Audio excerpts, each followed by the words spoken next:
I would invite Deepak to share his thoughts on how he thinks the digital adoption is moving ahead and what are the challenges that he sees in this specific area. Over to you, Deepak. Yeah, sure. Thanks a lot, Siju. It's a pleasure to be on this webinar.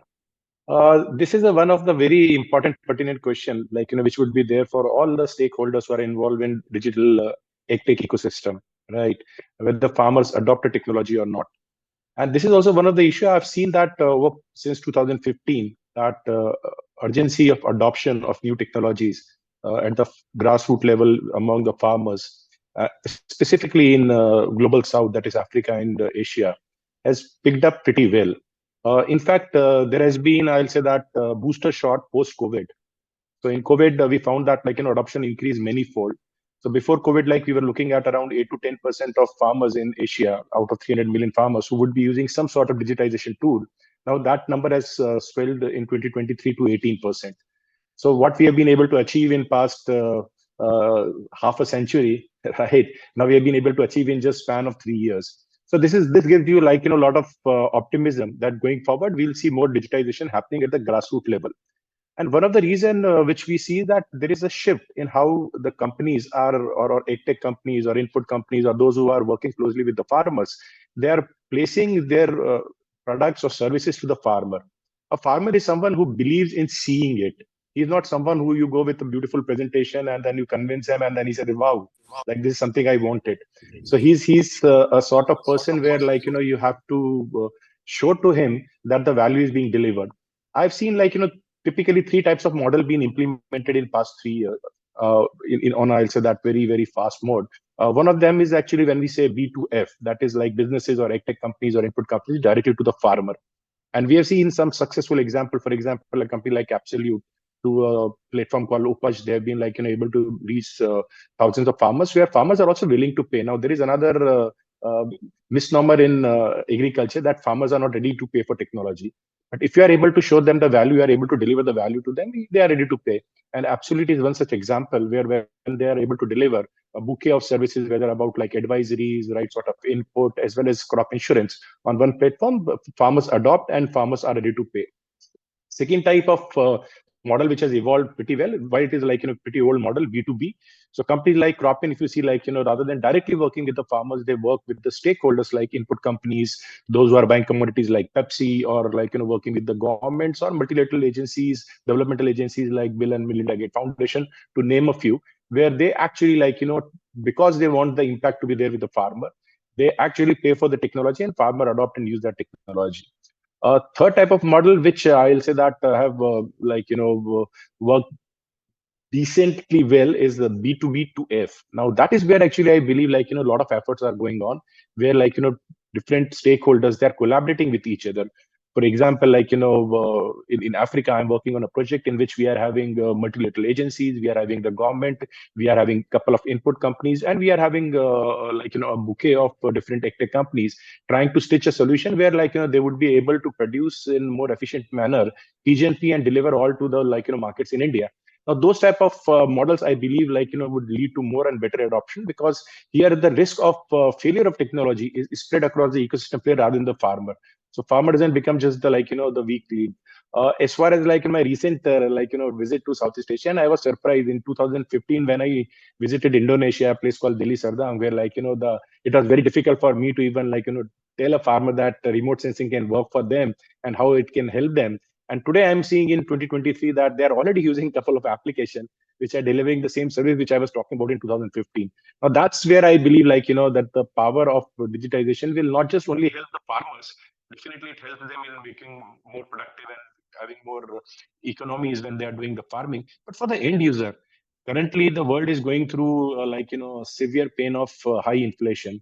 So we are seeing the prices from pulses to rice, everything going up. And one of the reason is that actually we are having a lot of broken value chains. And this is also where I believe we are seeing some green shoot of technology, for example, blockchain, trying to make the value chains more fairer, remove the typically wastages which is happening in the value chains. And going forward, I believe if we are able to even eliminate 50% of the waste we are doing from farm gate level all the way to the end consumer, we would be a better world, and the farming would be more sustainable. Thank you, Deepak. I think you touched upon a couple of important points. So one was on the remote sensing part. So I just wanted to ask you a little bit on that, because we also see, and you also spoke about some of the B2B players who are making it, more accessible to the farmers. So could you elaborate a little bit on that remote sensing, how that has changed over the last few years, and how that is benefiting more, for the smallholder farmers? Yeah, sure. See, one thing is that, as you've shown in your slide, technology is picking up faster than it used to, half a decade back.